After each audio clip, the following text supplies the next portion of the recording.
imagine you're on a plane right now, going to the destination of your choice, wherever it may be, and you're sitting in the window seat looking out over all the clouds, and it's just so pretty, and you're snacking on your little packs of peanuts and pretzels that they give you. They're actually pretty good. Traveling's pretty fun, right? The whole adventure of waking up in one place, getting on a plane, and then ending the day in a different state or maybe even country. But it also takes a lot of faith. You have faith that your alarm's going to wake you up. You have faith that you're going to make it to your flight on time.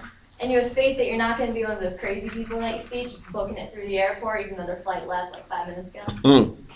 But one thing that you didn't think you would need to have faith for is getting to the right destination and making sure you get on the right plane. I'm here to tell you that you do have to worry about that.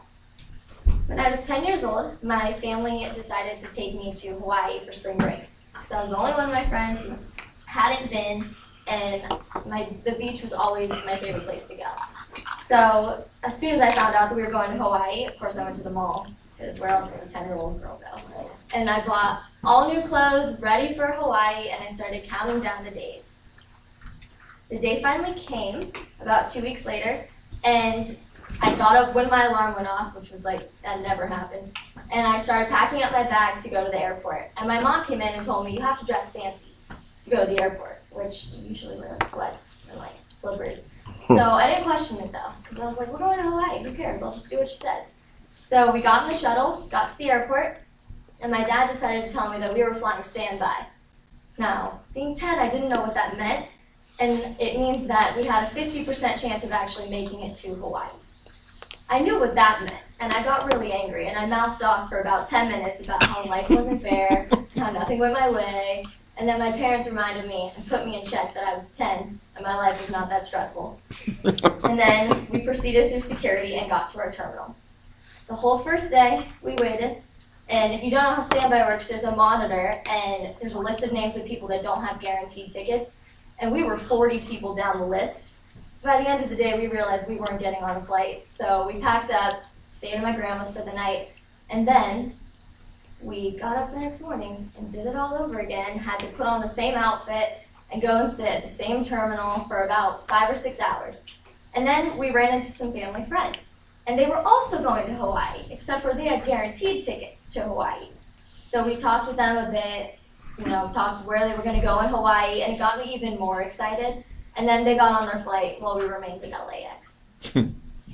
And then, just when we were about to give up hope and just go back to my grandma's and say no more vacation, they called our names. And I sprinted, and I was really short when I was 10, so I peered over the counter, can I have my ticket?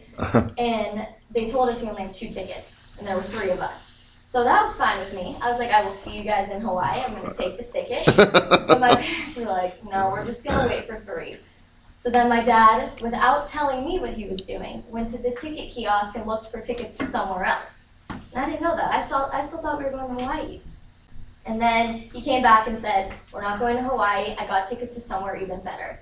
So we went to the most tropical, luxurious, high-class place you could think of, Las Vegas. We got on a flight immediately because no one else was trying to go to Vegas. And then we got there around 10 at night and it was 110 degrees outside. About 30% humidity.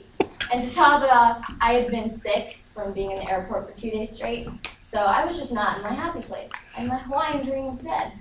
So instead, we got to Vegas, and we got to experience Vegas instead. So I was sick, obviously, so we got to our casino hotel, stayed in the room, and it reeked of cigarette smoke because we didn't get a smoke-free room. So I couldn't breathe already because of my nose, and then I didn't want to breathe in the smoke.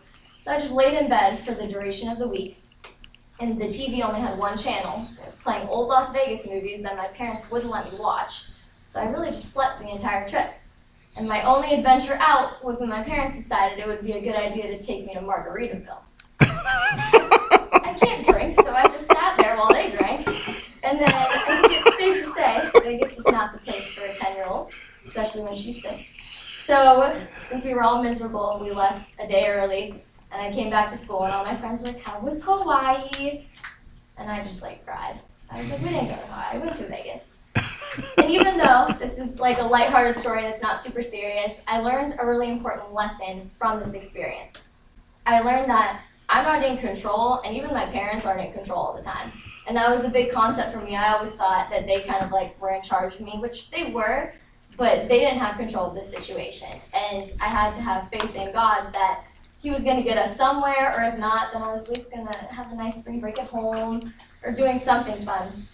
Would I have loved to go to Hawaii? Of course, who wouldn't? But Vegas was fun. It taught me some lessons. Oh, yeah. And it taught me, most importantly, that my plan it's most likely not going to align with God's plan. And I have to learn to accept that and move forward with it. And something that my mom always taught me is you can't control what happens, but you control how you react to it. And I learned that especially through this. And sometimes my plan may be Hawaii. It'll be nice and easygoing and taking the shortcut. And God's plan will be Vegas. It's going to be tough, unpredictable, unexpected. Thank you.